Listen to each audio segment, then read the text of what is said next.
అందరికీ నమస్తే అండి. ఈరోజు మేమైతే కాంక్రీట్ వేస్తున్నాం. కాంక్రీట్ వేసేటప్పుడు మనం కొన్ని విషయాలైతే వాటి గురించి మాట్లాడుకుందామండి. ఈ వీడియోకి నచ్చితే లైక్ చేయండి, అదేవిధంగా సబ్స్క్రైబ్ చేసుకోండి. మరిన్ని మంచి వీడియోస్ గార్డెన్కి సంబంధించినవి, అదేవిధంగా ఇంటికి సంబంధించిన కొన్ని వీడియోస్ కూడా నాకు తెలిసిన విషయాలు మీకు తెలియపరుస్తానండి. ఈరోజు వచ్చి ఇక్కడ మేము ఒక ఇంటికి కాంక్రీట్ వేయబోతున్నాము అనమాట.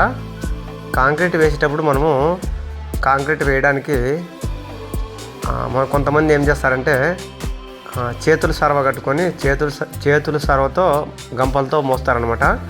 అలా కూడా చేస్తారు. లేదంటే లిఫ్ట్ మిషన్ బిగించుకొని, లిఫ్ట్ అంటారు దీన్ని, లిఫ్ట్ని బిగించుకొని కాంక్రీట్ అనేది వేయడం జరుగుతుంది ఫ్రెండ్స్.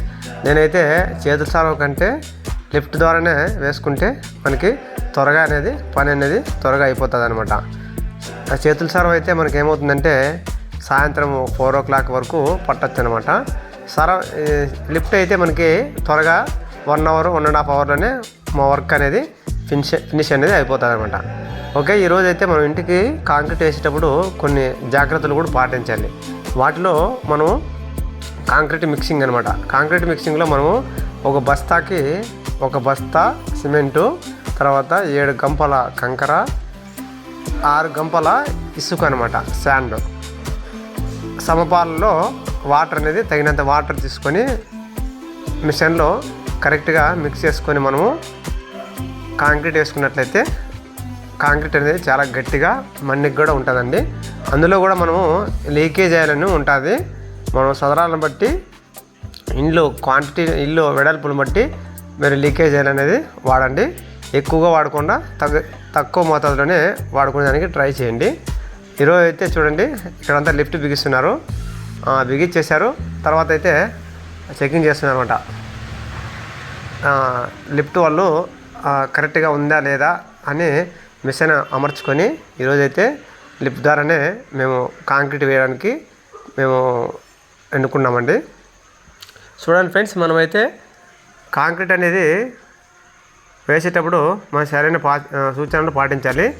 మనం ఒక ఇంటికి సెంటరింగ్ కొట్టిన తర్వాత స్లాబ్ వేస్తామనుకోండి, స్లాబ్ వేసిన పొద్దు సెంటరింగ్ కొట్టింటారు కదా, వాళ్ళ మనుషులు అనేది కంపల్సరీగా స్లాబ్ కింద చెక్ చేస్తూ ఉండాలన్నమాట.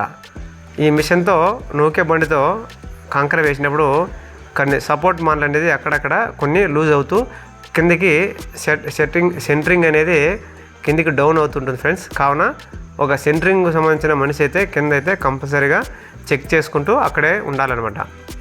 తర్వాత అయితే ఎలక్ట్రీషియన్ వర్క్ అనమాట.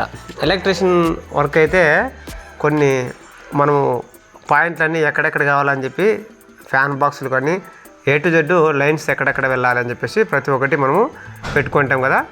అవి కరెక్ట్గా ఉంటేనే మనకి మళ్ళా తర్వాత మనము ఎక్కడికి కావాలో అక్కడ గోడలో లైట్లు కానీ ఏదైనా కానీ అమర్చుకోవచ్చు అనమాట. మనము కాంక్రీట్ ముందుగానే ఈ వర్క్ అనేది చేయించుకోవాలి. అది మనిషి ఎందుకు ఉండాలంటే ఎలక్ట్రీషియన్ వాడు కాంకర వేసినప్పుడు అవి బాక్సులన్నీ పైపులన్నీ ఊసిపోయేసి సిమెంట్ అందులోకి వెళ్ళిందంటే మనకి తర్వాత అయితే ఆ పాయింట్ అనేది అక్కడ జామ్ అయిపోయేసి తర్వాత మనము ఆ లైన్ లాక్కోవడానికి చాలా ఇబ్బందికరంగా ఉంటుంది. కాబట్టి ఆ ఎలక్ట్రీషియన్ వర్క్ అనేవాడు ఖచ్చితంగా మనకి అక్కడ ఉండి చూసుకుంటూ ఉండాలన్నమాట. పైపులు ఎక్కడైనా ఊసిపోయినాయా లేదా అని ప్రతిదీ కూడా చెక్ చేస్తూ ఉండాలన్నమాట. తర్వాత అయితే మనకి టాపీ మేస్త్రి వాళ్ళు ఇంకొకటి మనము పని చేసేటప్పుడు ఒక స్లాబ్ వేసేటప్పుడు కానీ కాంక్రీటు ఒక లెవెల్ అనేది ఉండాలన్నమాట. లెవెల్ అయితే ప్రతి ఒక్కరూ ఈశాన్యం వైపు ఉండడానికి వాళ్ళు అంటే డౌను నీళ్ళన్నీ ఈశాన్యం వైపు పోయేటట్టుగా చేస్తూ ఉంటారు ప్రతి ఒక్కరూ అంతేనండి. మనము పైనుంటి ఈశాన్యం వైపుకి కొద్దిగా డౌన్ ఉండేటట్టుగా మనము కరెక్ట్గా మనము లెవెలింగ్ అనేది చూసుకోవాలి. మేమైతే కొంతమంది వైబ్రేటర్ అని ఉంటుంది కదా, వైబ్రేటర్ వాడతారు. మేమైతే వాడలేదండి. ఇలాంటి కట్టి దబ్బ దీంతో మనము స్ట్రాంగ్గా కొట్టామంటే గట్టిగా అది స్లాబ్ అనేది గట్టిగా తయారవుతుంది అనమాట. చూడండి, మేము వైబ్రేటర్ లేకుండా కట్టితోనే ఒక రన్నర్తో ఇలా లెవెల్ చేసుకుంటూ వచ్చాము. చూడండి, మేమైతే ఇలానే చేస్తాం అనమాట. మొత్తం వర్క్ అంతా కంప్లీట్ అయిపోయి వచ్చింది. ఇది మేము మధ్యాహ్నం 12 గంటలకి స్టార్ట్ చేసాము. 11 గంటలకు అనుకుంటా. 2 అవర్స్లోనే మొత్తం అంతా కంప్లీట్ అయిపోయింది అనమాట. ముఖ్యంగా మనము స్లాబు సిమెంట్ వచ్చి మనకి సదరానికి 8 మూట్ల ప్రకారము వేసుకున్నట్లయితే మనకి కరెక్ట్గా సమపాలలో సిమెంటు పడినట్లు అనమాట. 10 సదరాలకి 8 మూట్ల ప్రకారము 8 బస్తాల ప్రకారం వేసుకుంటే 10 సదరాలు ఇంటూ 8 10 ఎంఎల్ 80 బస్తాలు సిమెంట్ పడినట్ల. మాకైతే ఇది తక్కువే ఉంది, కానీ మేము కరెక్ట్గా సదరానికి వచ్చి 8 మూటలు వాడడం జరిగింది ఫ్రెండ్స్. కంకర అది కూడా కరెక్ట్ రేషియోలోనే వేసుకొని కాంక్రీట్ వేయడం జరిగింది.